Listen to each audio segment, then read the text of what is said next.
if you're a poor person, don't go out looking for liquor, don't go out looking for other drugs. Starehe yani. Yani, what I'm trying to say is, a poor man does not deserve the life of partying.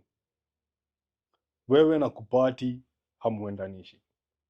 You don't have that extra buck to do what you want to do, right? Everyone wants to party. I want to party, bro, but I don't have the extra money. Ni nyumba ndalipa ama ni pombe ndabai. Priorities. Set your fucking priorities right as a poor man. But when it comes to, ndo maana unasikiaga most people wanaulizaga, why do you think that liquor is bad? Liquor is not fucking bad. It's just that you don't fucking deserve it. Mse bola anaingia na bai liquor zake kadhaa. And what I understand about rich people is that they are modern. To learn as I'm growing older is that the difference between the rich and the poor is the way they choose.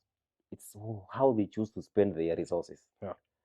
You as a man, as a rich man, ukipata like tuseme tunaingia mboka, tunafanya mboka the same. Tukiingia kwa mboka kila mtu say 2k per day, like high cost inconsistently 2k. But between those two people, one is poor, one is rich. Yeah. You know why? Because one, huyu mmoja anaenda kujipanga, anajinyima starehe, anajikazia, ndio at least a pile up dough aike kabizi kake aondoke employment.